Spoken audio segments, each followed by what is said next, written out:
We've heard from the International Red Cross, who facilitated their release, talking about the challenges of operating in the Gaza Strip, given all the danger. So that news coming out in the last couple of hours. We are continuing to gather all the details we can on it. For the moment, though, I'm Lewis Vaughan-Jones. This is BBC News.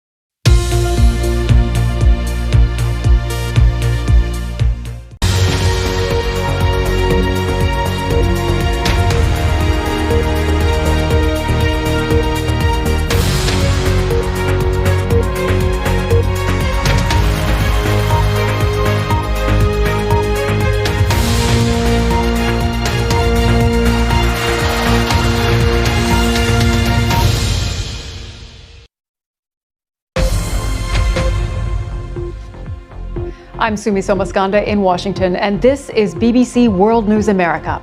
The Red Cross confirms the release of 2 elderly women held hostage by Hamas. The Israeli government says more than 200 people remain captive in Gaza. Meanwhile, on the ground in Gaza, the crisis is far from over. Our correspondent speaks to residents in brutal living conditions where fear of airstrikes is constant. And Argentina's presidential election is headed for a runoff. The country's economy minister beats his right-wing populist rival in the first round amid rising inflation and poverty in the country.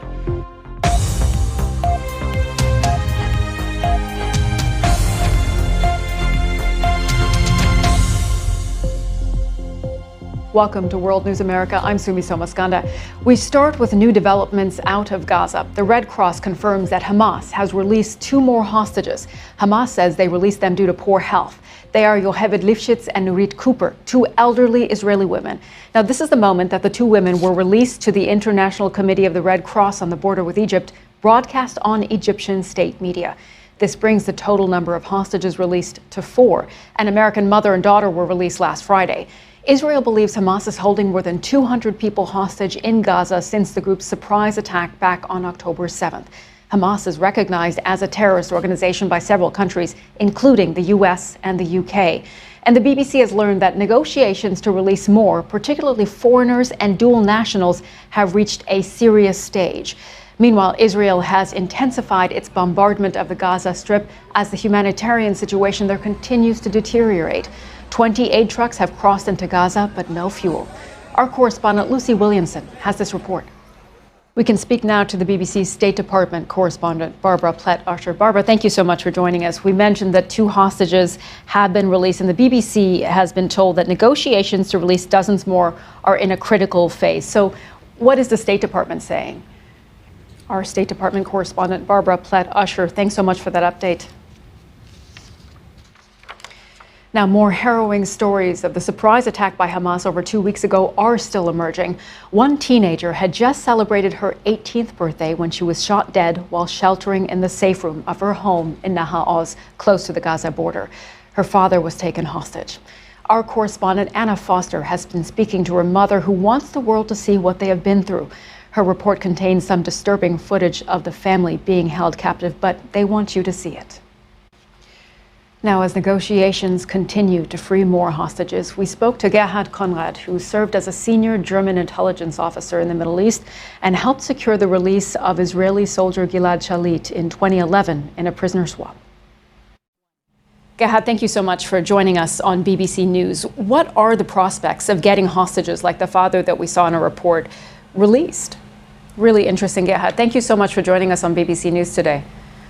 Many thanks for having me. Thank you. As the situation in the Gaza Strip continues to grow more dire, our international correspondent Tom Bateman explains the impact Israeli airstrikes are having on people and hospitals there. And a warning, this video contains images you might find distressing. And for the latest developments taking place in the Israel-Gaza war, head to our live page online at bbc.com/news. We have up-to-the-minute reporting from our BBC journalists in Gaza, Israel, Lebanon, and across the world. Now, Argentina's presidential election is headed for a runoff. Voters went to the polls over the weekend. Economy Minister Sergio Massa posted a surprising first-place finish, beating his right-wing rival Javier Milei. Neither reached the necessary 45% benchmark for victory. They'll face each other again in a second round next month. Massa's victory comes at a time of economic crisis for Argentina. Inflation is at 140%. 2/5 of the population is in poverty. The BBC's South America correspondent Katie Watson has more. Now to a big step forward for Sweden's quest to join NATO. Turkey's President Recep Tayyip Erdogan officially submitted Sweden's membership application to the Turkish parliament, potentially ending a 17-month standoff. Turkey and Hungary are the only NATO members that have not yet ratified Sweden's membership request. Mr. Erdogan had been delaying the ratification, accusing Sweden of being too soft on groups his country sees as security threats. Sweden and its neighbor Finland applied to become members of NATO after the war in Ukraine started, and Finland was approved to join in April. Now, scientists say they may have made the biggest breakthrough in treating cervical cancer in 20 years. The trial used existing cheap drugs followed by the usual radiotherapy treatment. The findings showed this approach cut the risk of women dying from cervical cancer by 35%. Cancer Research UK, which funded the work, described the results as remarkable. One of its research leads spoke to the BBC just a little while ago to discuss the breakthrough. All right, that was some good news to close the show. Remember, you can find more on all the day's news on our website, bbc.com/news. Plus, to see what we're working on at any time, make sure to check us out on your favorite social media site. I'm Sumi Somaskanda in Washington. Thank you for watching World News America.